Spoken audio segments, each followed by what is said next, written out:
दोस्तों कल जो हमने निफ्टी 50 में बात की थी 60 मिनट पर सेलिंग जोन पे मार्किंग की थी, प्राइस आज एग्जैक्टली वहीं पर आया। 2 ट्रेड मैंने आइडेंटिफाई की थी और ट्रेड भी किया था और उसमें अच्छा खासा प्रॉफिट मिला। कैसे वो लिया था वो आपके साथ शेयर करूंगा। साथ ही 3 नए स्टॉक्स में एंट्री की थी। टारगेट तो आज कोई भी नहीं लगा, तो नई एंट्री मिली है और कल कौन से स्टॉक्स मेरे रडार पर रहेंगे वो आपके साथ में शेयर करूंगा।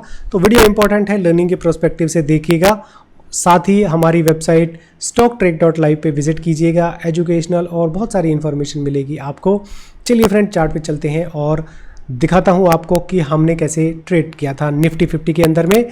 तो देखिए कल ये हमने एक जोन मार्क किया था यहाँ पर, ये वाला 60 मिनट का, और आपको बताया था कि रेंज कहाँ से कहाँ तक है।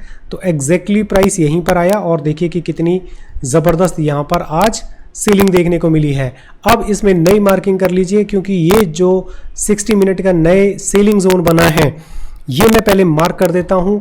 और ये मार्किंग किस तरह से की जाती है इसको आप डिस्क्रिप्शन में जो लिंक है मेरे लर्निंग वीडियो का 1 घंटे 20 मिनट का है उसको देख सकते हैं। साथ ही यूट्यूब पे बहुत सारे डिमांड एंड सप्लाई थ्योरी के और स्मार्ट मनी कॉन्सेप्ट के बहुत सारे आपको वीडियोस मिल जाएंगे, बट मेरी रिकमेंडेशन है GTF को जाकर ट्राई कीजिएगा, वो काफ़ी अच्छा है। हालांकि 1 घंटे 20 मिनट की जो मेरी वीडियो है वो भी काफ़ी इनफ है। तो नया जोन जो ये मैंने मार्क किया है स्टार्टिंग फ्रॉम 23,360, और इसकी जो एग्जिट है, एग्जिट स्टिल अभी यही रहेगी। पूरी की पूरी जो ये रेंज है ना, ये पूरी सेलिंग जोन की है।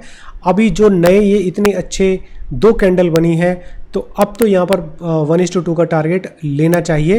लेकिन रेंज थोड़ी बड़ी है तो कोशिश कीजिएगा कि प्राइस को अप जाने दीजिएगा।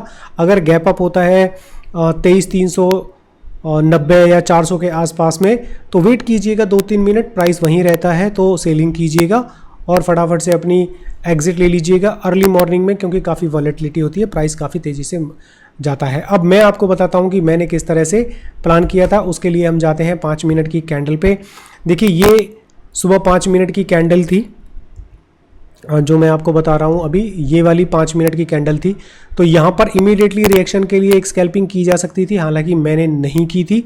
मेरी जो एंट्री हुई यहाँ पर, क्योंकि मैं चाहता था कि मुझको रेंज थोड़ी सी छोटी मिले, उसके बाद मैं एग्जिट हो गया यहाँ पर 1:2 का टारगेट लेने के बाद में।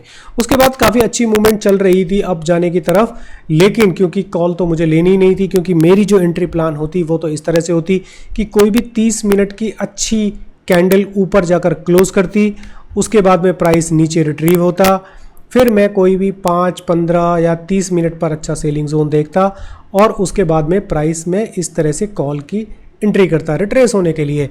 अब क्योंकि एरिया तो क्लोज हुआ नहीं, उसके बाद में मैंने वेट किया कि सेलिंग की फिर से एंट्री ली जाए, लेकिन प्रॉपर कंफर्मेशन के साथ में। तो यहाँ से आप देखेंगे बिल्कुल 5 मिनट की कैंडल है और प्रॉपर तरीके से ही डिस्ट्रीब्यूशन के साथ में ही नीचे आई है, ठीक है। तो इसमें मैं एंट्री कैसे प्लान करता हूं, इसे आप ब्रेकआउट या ब्रेकडाउन की एंट्री मान सकते हैं। देखिए यहां पर ये एक रेसिस्टेंस बन गया, ये जो बॉटम है ना इसका, ये एक रेसिस्टेंस है। यहां पर प्राइस आया और यहां से इसको अप लेके गया, इवन दूसरी बार भी यहां से अप लेके गया है प्राइस, तो ये एक रेसिस्टेंस का काम करेगा। तो मुझे चाहिए था कि इसके नीचे कहीं क्लोज हो जाए, लेकिन अब क्योंकि मैं छोटे टाइम फ्रेम पे काम कर रहा हूं और प्राइस बहुत अच्छी तरह से नीचे आ रहा है, एक ट्रेंड लाइन भी यहाँ पर हम ड्रॉ करना चाहें तो भी कर सकते हैं। बहुत बढ़िया तरीके से प्राइस नीचे आ रहा था, तो जैसे ही क्लोज हुआ था तो मैं एंट्री, कभी भी ऐसा नहीं है कि इसके प्राइस नीचे चला जाए और इमीडिएटली एंट्री कर लूँ, ठीक है। मैं हमेशा वेट करता हूँ कि रिट्रेस होके आए। ये स्मार्ट मनी का कॉन्सेप्ट है कि जब प्राइस रिट्रेस होता है थोड़ा सा, तो उसके ऊपर में जो भी कैंडल के ऊपर में कोई अगर आपको जोन मिलता है, तो मुझे एक जोन मिला था यहाँ पर और इसके नीचे थी मेरी एंट्री और यहाँ इसके ऊपर होता मेरा स्टॉप लॉस। स्टॉप लॉस बहुत ज़रूरी है ट्रेडिंग के अंदर में। तो ये मेरी सेकेंड एंट्री थी और मेरा टारगेट था ये वाला। तो यहां पर मुझे टारगेट मिला, हालांकि प्राइस तो काफ़ी नीचे गया, लेकिन मेरे को 2 ट्रेड मिल गई और काफ़ी अच्छे पॉइंट मैंने यहां पर कमाए। तो ये तो थी मेरी ट्रेड निफ्टी 50 के अंदर में। बैंक निफ्टी के अंदर में आज कोई ट्रेड नहीं बनी थी, सेंसेक्स में भी नहीं बनी और फिर निफ्टी में भी बन सकती थी, लेकिन मैंने नहीं लिया क्योंकि मैं थोड़ा कम ही प्ले करता हूं। साथ ही अब बात करते हैं मेरे जो 2 मुझे नए स्टॉक में एंट्री मिली थी। तो ये है वेदांता लिमिटेड का डेली का चार्ट। आप यहाँ पर देख रहे हैं कि 3 अच्छी कंसेक्यूटिव कैंडल्स हैं। इसने ब्रेक ऑफ स्ट्रक्चर दिया है इस सेलिंग जोन के ऊपर में। तो यहाँ पर डेली का काफ़ी अच्छा एक स्ट्रक्चर बन रहा था, तो यहाँ से यहाँ तक का जो मैंने रेंज है इसको पिक किया है। ये एक इसके नीचे ये वाला जो एरिया है ये मेरा स्टॉप लॉस था 289 और मेरा टारगेट इसमें लगभग 320 के आसपास में रहेगा। इसको थोड़ा सा मैं और अप ले के जाने की कोशिश करूंगा। लेट अस सी कल इसमें क्या होता है। आज प्राइस सही जोन में है तो कल मॉर्निंग में ही इसी रेंज के अंदर में आपको कहीं अगर प्राइस मिलता है सो यू कैन एंट्री। अच्छा, तीनों स्टॉक्स जो मेरे हैं वो सारे के सारे मेटल से ही रिलेटेड है क्योंकि मेटल में थोड़ी सी आज गिरावट देखने को मिली थी। सेकेंड स्टॉक है मेरा जिंदल 100। इसमें जो वीकली का चार्ट है वो बना हुआ था।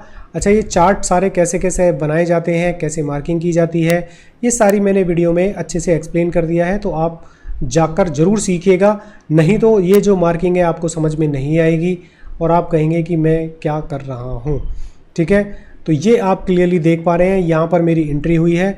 अगर मैं छोटे टाइम फ्रेम पे जाके आपको दिखाऊँ तो यहाँ पर यहाँ से लेके यहाँ तक का जो मेरा एग्ज़िट है, एग्ज़िट मैंने थोड़ा सा नीचे ही रखा है और बिल्कुल बॉटम तक आया है प्राइस इसमें। ठीक है, लेकिन मेरा स्टॉप लॉस अभी तक तो नहीं हुआ है। यहाँ पर ये स्टॉप लॉस है इसका 222 के आसपास में, क्योंकि रेंज काफ़ी बड़ी है। मैं नहीं समझता कि मुझे और इसको एग्जिट करना चाहिए। अब कल इसमें क्या होगा वो देख लेते हैं।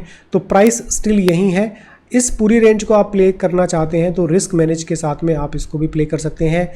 फर्स्ट टारगेट जो मैं रखना चाहूँगा इसमें 240 के आसपास में और सेकंड टारगेट यहाँ पर आप क्लियरली देख पा रहे हैं, ये मेरे टारगेट्स होंगे। इसके बाद में जो मेरा थर्ड स्टॉक है वो है जिंदल स्टील। यहाँ पर भी आप देखेंगे क्लियरली एक बहुत ही अच्छा जोन बना हुआ है वीकली का, जिसको मैंने प्ले किया है। 2 कंसेक्यूटिव कैंडल्स हैं, ठीक है, 1 और 2, लेकिन इसके पीछे का एरिया इतना अच्छा नहीं है। लेकिन क्योंकि मेटल ऑल टाइम हाई पे चल रहा है और ऑल टाइम हाई के लिए हमारा एक रूल होता है कि हम उसी को प्ले करते रहते हैं कि जब तक वो उसको ब्रेक ना कर दे। तो इसमें मैं थोड़ा लॉन्ग टर्म के लिए बना रहूँगा। टारगेट मैं इसमें इनिशियली नहीं रखना चाहूँगा क्योंकि इसमें कोई भी अच्छा सेलिंग जोन मुझे ऊपर नहीं दिखाई दे रहा है। ये सारी की सारी एक प्राइस ऑफ डिस्ट्रीब्यूशन है। सो लेट अस सी इन तीनों स्टॉक्स में क्या होता है, ये मैं कल आपको बताऊँगा। अब बताता हूँ तो ये हम आगे आने वाले टाइम में देखेंगे। अब कौन सा टारगेट मेरे हिट लिस्ट में है इसके बारे में बात कर लेते हैं। देखिए, आरती इंडस्ट्रीज़ के बारे में हम ऑलरेडी बात कर चुके हैं मेरे कल के वीडियो में, तो ये तो कॉन्टीन्यूसली बना रहेगा और इसमें मेरी भी एंट्री ऑलरेडी हो चुकी है। सो ये लॉन्ग टर्म प्रोस्पेक्टिव से मैंने लिया है और इसका जो टारगेट है वो मैं थोड़ा बड़ा ही रखना चाहूँगा। ठीक है, दूसरा मैंने जो मेरे रडार पर है वो है अमराजा बैटरी। ये भी अपने एक जोन में है, तो यहाँ पर एक थोड़ा सा ये रिस्की है। अगर आप लेना चाहते हैं अवॉइड करेंगे तो ही बेटर है, लेकिन अगर आप एक रिस्की ट्रेडर हैं तो इसमें एंट्री ऑलरेडी हो चुकी है, इन द जोन में है और एग्ज़िट आप 788 के आसपास में ही हो सकते हैं। रिस्क थोड़ा मैनेज करके चलिएगा, ज़्यादा लंबा इसको नहीं लेना है, स्टॉप लॉस लगाना बहुत ज़रूरी है। नेक्स्ट स्टॉक है मेरा जो है वो है क्रॉम्पटन। ये एक अच्छे जोन में है और क्विक ट्रेड इसमें हमें देखने को मिल सकती है। तो यहाँ पर अभी भी इन द जोन में है या फिर थोड़ा सा और नीचे जाने की वेट करेंगे हम 252 के आसपास में और एग्जिट हो जाएंगे हम लोग 246 में। ये सारी की सारी इंट्राडे ट्रेड्स हैं। एक और इंट्राडे ट्रेड्स है स्टील अथॉरिटी ऑफ इंडिया सेल का। इसे अगर आप जाकर देखेंगे यहाँ पर एक बहुत अच्छी कैंडल बनी हुई है और यहाँ पर अगर मैं इसको मार्क करता हूँ तो ये यहाँ पर एंट्री होगी, यहाँ पर स्टॉप लॉस होगा और इसमें भी आप क्विक एंट्री करेंगे। 1:1 का टारगेट रखेंगे मिनिमम। 1:2 थोड़ा सा डिफिकल्ट हो जाएगा, लेकिन अगर वहाँ पर आप 50% को 1:1 पे निकाल दीजिएगा और पूरा टारगेट लेना चाहते हैं तो बैलेंस 50 को प्रॉफिट को ट्रेल कीजिएगा, लॉस मत लीजिएगा अगर प्राइस ऊपर की चल जाता है ऊपर की तरफ, बट एग्जिट तो आपको डेफिनेटली यहाँ पर ही हो जाना है। तो ये है मेरा आज का वीडियो, होपफुली आपको अच्छा लगा होगा। तो लाइक बटन पे हिट कर दीजिए और मेरी वेबसाइट stocktrack.live पे जाकर एजुकेशनल वीडियो और काफ़ी इन्फॉर्मेशन आपको देखने को मिलेगी, तो वहाँ पर आप जाकर देख सकते हैं। Thank you friends for watching my video, please come back again. Thank you.